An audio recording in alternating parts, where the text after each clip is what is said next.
Hey there, gorgeous. My name is Melissa, and I am also known as the Taropist, and I am going to be your tarot card reader. Guys, we are going to do a full-sized love reading today for the collective, so this can resonate for any placement of any zodiac sign at any time, and it can be anywhere from single to married and anywhere in between.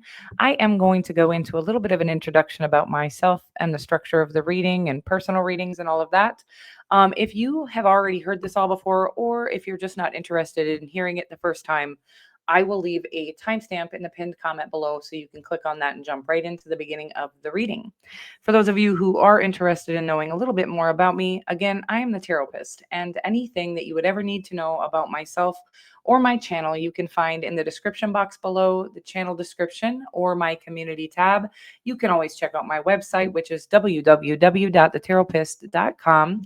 I am currently closed for Zoom and FaceTime personal readings. I am, however, still available for the pre-recorded and email personal readings. And anything you would need to know about those is going to be listed in the description box below. There's also an email address down there, guys. If you have any other questions that aren't answered for you there, you can certainly always email me with any questions, okay? Now, personal readings are obviously going to be the only way to guarantee that I pick up on your personal situation.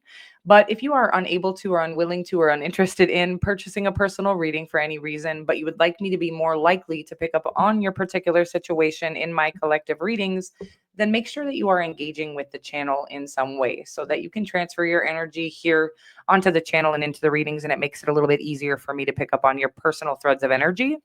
Some easy ways that you can do that are by liking or commenting on any of my videos or my community tab posts. You can certainly always share my content, and my personal favorite, and I think the most powerful way for me to be able to pick up on your personal energy and my collective readings more powerfully is by clicking the little subscribe button below.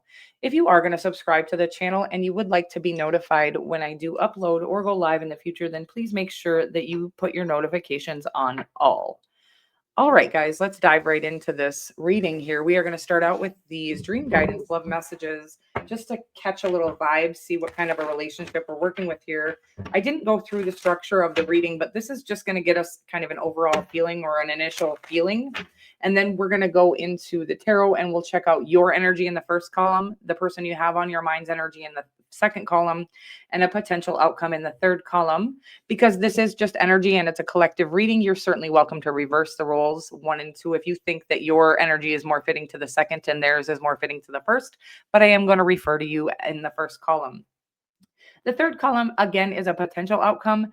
And because we, are creators of our own reality, the energy may be available to us. But if we don't take the necessary actions, then the energy that is here is not a guarantee. So the potential outcome is only potential. And any decisions that you would ever make in your physical reality are ultimately going to shape your physical reality. All right. So we have I was your distraction. And this connection is intense. So I'm like getting there's this very powerful energy coming through already with this connection is intense.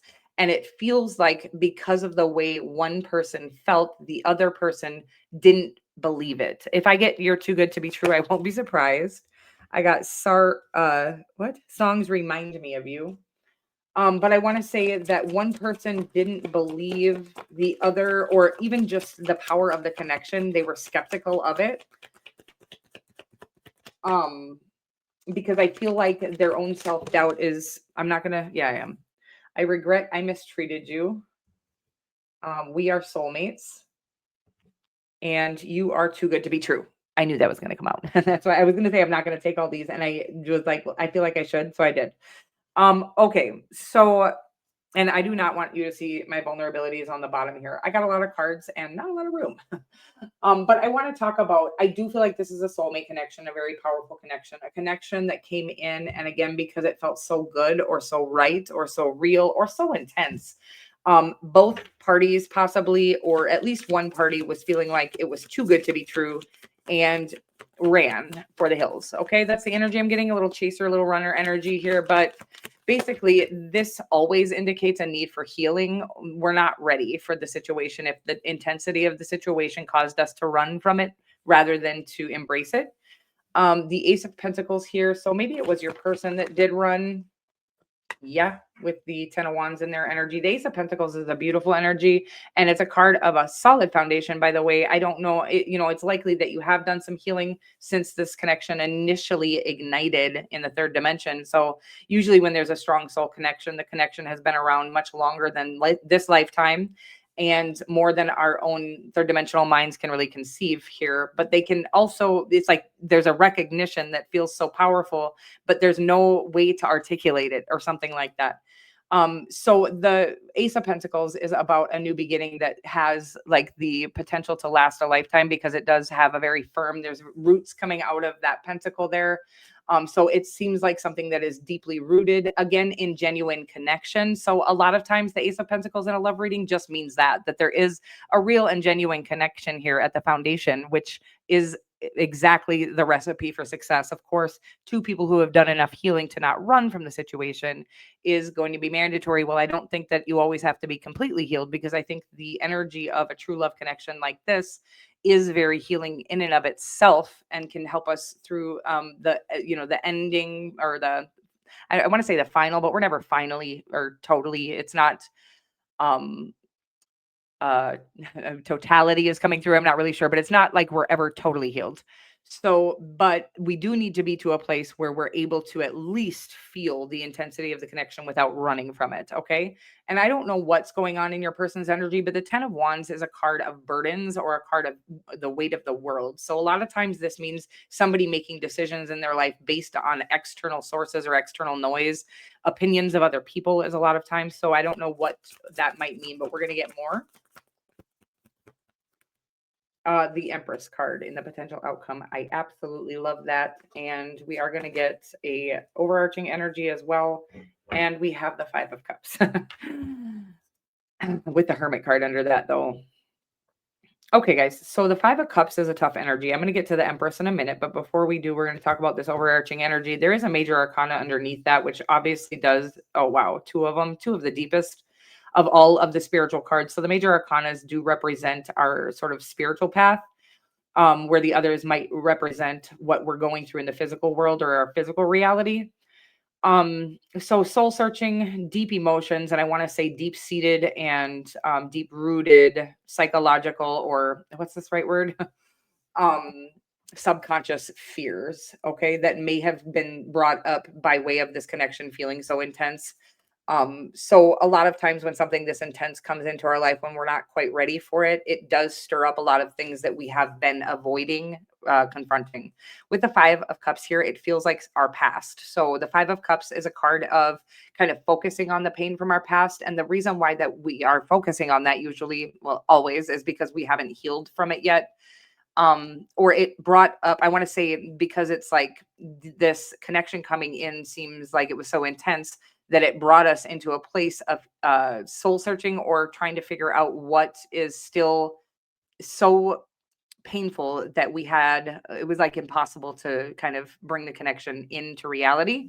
So again, the Five of Cups, your overarching energy, is a pain, kind of like trauma, pain from the past, and a need to move forward from that pain. But the only way to really do that is by focusing on it. So again, while this seemed like the most powerful and intense and good feeling in the world, somehow it stirred up all this pain. And you're like, why would that happen? And we're not prepared for it because we didn't heal from the pain from our past, but it did bring it all up to the surface for us to be able to get prepared for this connection. I hope that makes sense for you. It does feel like something that has already landed in the third dimension. So you've already met face to face, and that could be as far as it went. You could have met face to face, saw your soul in their eyes, and the power of this connection, like, again, made you run instead of embracing the connection and the vulnerability that comes along with it, because we had something from the past yet still lurking, needing to be healed. And again, just the intensity of this meeting will stir that, all of that up. Okay, so we have the Nine of Cups. Well, your energy is beautiful. The Judgment card, again, that awakening or reawakening or revival of the realist us. So the realist us that we've been suppressing is the one that is in pain, actually, from things that we've endured in this lifetime and beyond. Of course, there can always be trauma in our DNA that we've brought on from generations previous as well. But this is kind of like, and it's like the initial meeting or the initial spark from this connection has caused you to kind of reawaken some of the things that you had sleeping, some of your most powerful feelings, a lot of the judgment card. It's about an awakening or a realization. Again, I'm getting that they had made you realize, and you as and them as well, that that you still had, so I think both of you, because I do feel like this person had some healing as well. And a lot of times we all do, and a lot of times we kind of go on this um autopilot or whatever, where we're not really feeling things fully or deeply. While it's almost like a way to suppress our pain and we won't have to feel that, it also unfortunately keeps us from feeling the joy or the the true beauty that is in the world or in our lives or something like that. Something about um the Nine of Cups here is about wish fulfillment and about total emotional fulfillment or satisfaction. And then we do have the Seven of Wands here. Again, it's like you knew immediately when you saw this person that they were the one that you wanted to spend the rest of your life with, but you knew that you were not ready for that at that time. This could have been 20 years ago, by the way, and it's coming back around with the Judgment card. And this could have been, 2 years ago, whatever it is, where the initial meeting stirred up some powerful transformation inside of you where you've reawakened the real you or the authentic you. And again, I feel like there's never been a question in your mind about what this person was or what this connection was to you. Ten of Wands, Page of Swords in your person's energy, and the Three of Hearts. Three of Swords. So the Three of Swords is a painful energy, and again, it's bringing me back to the Five of Cups, where when you're just kind of on autopilot, you don't have to feel the severity of the pain that you're suppressing, but you're also not able to feel the entirety of the joy or joyful things or the love that you have or the connection that you have with somebody, because you have all of your ability to feel kind of suppressed. Okay. And sometimes right now with this broken heart, I do feel like this has been excruciating for this person. And of course, because when you're not able to be with a person that makes you feel like everything makes sense, that's a very painful situation, but also because it brings up all of your past traumas that you did not take time to heal. I just feel like they've been in a lot of pain, or they're in a lot of pain at this time, but they have been trying to find whatever, aligns with them truly in this lifetime with the Page of Wands. And then the Page of Swords, I do feel like this whole time, however long it's been, like I said, it could be 2 years, 20 years, could be 20 minutes ago, but they have been keeping an eye on you, even though they haven't felt like they had what it takes to reach out or something like that. And we're going to get more on the outcome here, but it feels like it's been a very painful situation for the person involved here. And I think that the reality is that you weren't ready. Neither of you were ready for this connection when you felt the intensity of it. But I feel like they think they missed out on the only thing that has ever really felt like home to them. And we're going to get more. The Queen or the Empress card here is a major arcana. It does represent Venus energy. So Venus rules over the signs of Taurus and Libra. And it does talk about kind of this very alluring attraction. So it's almost like what I'm talking about, that original intensity. It feels magnetic, it feels powerful. But when two people aren't ready for it, either, I feel like this person could have possibly done some chasing here. So they might have reached out initially very, I want to say, I don't know what the right, prematurely or amateurly or immaturely, they could have reached out and they could have had, I almost want to say, because they didn't have this sense of self or validation from within, which, by the way, I think they're still healing. I don't think they're quite ready at this time. I do feel like you've done a lot of healing and you are feeling very prepared for this situation. But I want to say also that you might need to be the person to reach out first. Okay. Of course, if somebody has blocked you or if somebody has said clearly that they do not want to communicate with you, then I'm never recommending that. But I do feel like this person reached out or tried to, maybe I'm getting over communicated with these two cards. So both the pages are representative of messengers. All the pages represent messengers. And the Page of Wands, it's giving me the energy of this person got so excited about the passion that you kind of ignited within them that they immediately started communicating, over communicating is the energy that's coming through. And I don't always get that on the Page of Wands. But with the Page of Swords here, I feel like they over communicated and then felt ashamed of the communication because maybe it wasn't reciprocated. Maybe you didn't ever communicate back. And maybe you didn't communicate back because you knew that this person was not in a healthy mindset at the time. So I feel like you were protecting yourself from what was over here, you guys. um I was your distraction. I feel like you thought that they thought that you were I felt like, what is this? You're the one who feels like you were just their distraction, like the connection was too deep to be true or too good to be true, or this kind of love doesn't really exist, or something like that energy. And you could also feel the unhealthiness in their communication. So you chose not to communicate back, is the energy that I'm getting here. So, by the way, because of that, I do feel like they've done enough healing to no longer chase you. So they are saying that because of this runner and chaser energy, you will need to be the one to communicate vulnerably, even though I think it isn't your thing to necessarily put your vulnerabilities out there. I don't think you really like people to see your vulnerabilities, but if it means something to you, and I feel like it does, I feel like you know that this is the person for you, there is going to be a need to communicate. Now, they're saying if they're still in a space where they're have an unhealthy attachment to the outcome of this connection, or like they haven't really gotten their own footing on their own. Again, we don't need to be all the way healed, but this person does need to be in a state of mind where your communication isn't what they're relying on for validation or for a source of their own self-worth or something like that. I hope that this makes sense for you, but again, it is indicating that you are going to need to be the one to reach out at some point, and then you'll need to be able to feel out that energy of if this person is ready for. I feel like at this time you've ghosted them. So I think either way, regardless of if they're ready or not, they do need some sort of communication that lets them know that the way that they were feeling was in fact valid and in fact mutual, because I feel like they've not just been dealing with the rejection of, I mean, the rejection is hard whenever in life, but certainly when you finally felt something that felt like home for the first time.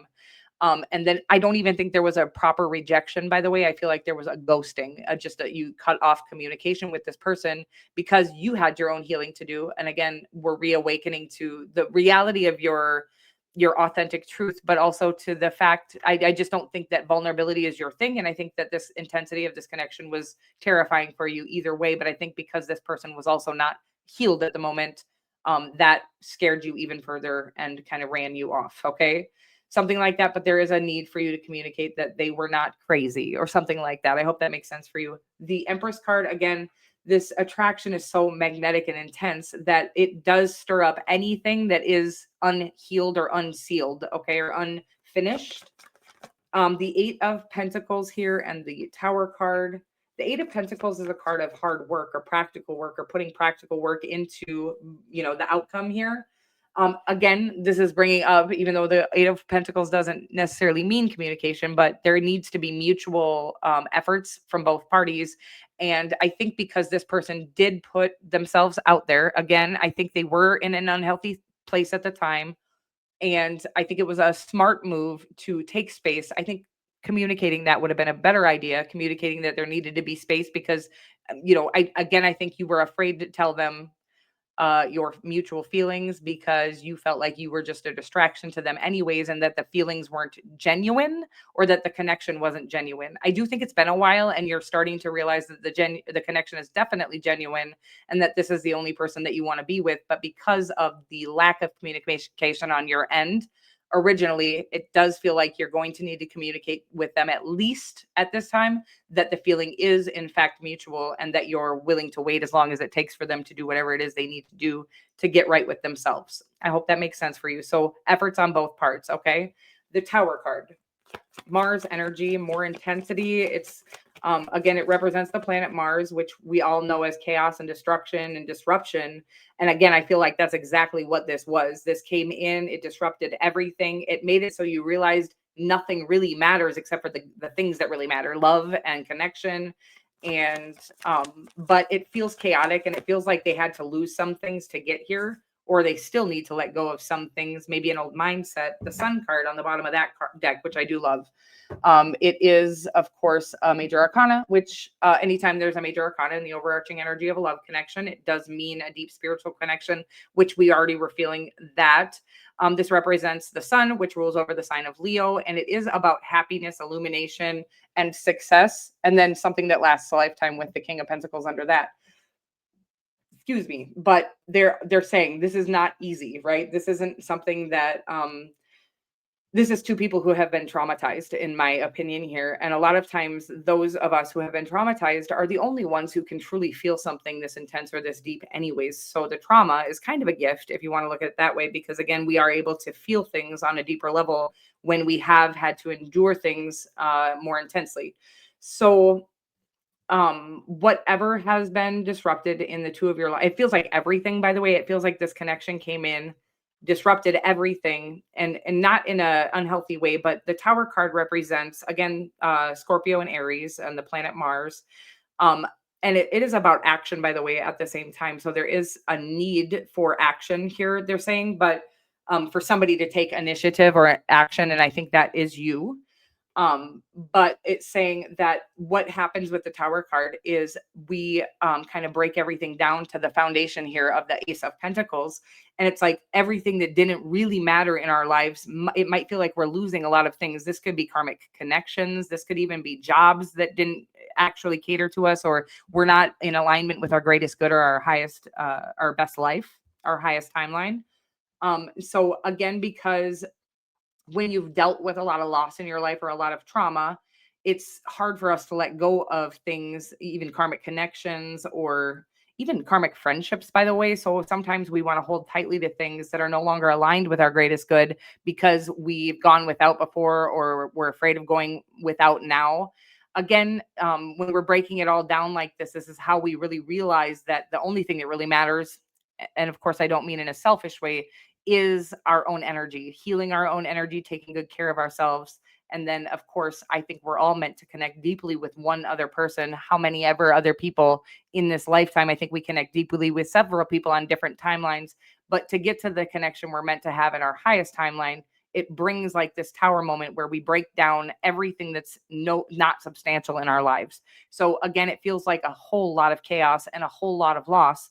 Ultimately, the quicker we can let go of this and start working together as a team, the better things will turn out for us, or the quicker things will turn out in our favor. I hope that makes sense for you, because it does feel like it has a lot of potential to grow here with the Empress card. It just feels like it's not going to be simple. I want to say it's the connection itself is simple. It's just there. You can't make it or break it. It's just there. But all of the circumstances that we've had to deal with in our past and going forward here as well, because an intense connection, or if it is a divine counterpart connection here, these connections have a lot of purpose to fulfill. And when we have a lot of purpose and a lot of different karmic lessons to learn in this lifetime, there's no exception to this connection coming in being one of those lessons. How we do it, again, is going to be by communicating vulnerably with the other. And I do feel like if you're the person in spot one here, that you're going to be the one that needs to communicate. So, but whoever communicated last, with no communication back, is not the one that's supposed to communicate. The one who did not communicate or reciprocate communication initially is the one who is going to need to initiate the communication now. And again, I need to let go of the way that I want to say there's something about um what is this? It's like the way, just because the way that it wasn't smooth in the beginning, because I think out here we have a lot of advice that talks about, and I think this is good advice for the most part, is like, a red flag. And I want to say that the connection, it felt very red flaggy, okay, because there was a lot of intensity to it. And this isn't something that we get a manual on. There's no like book we can go look at or read up on. Maybe there are, okay, but maybe you haven't, and to try to figure out why things were not smoother and why it maybe felt even a little tumultuous or a little toxic originally. Again, with their over communication and your lack of communication, I think that was the biggest barrier here.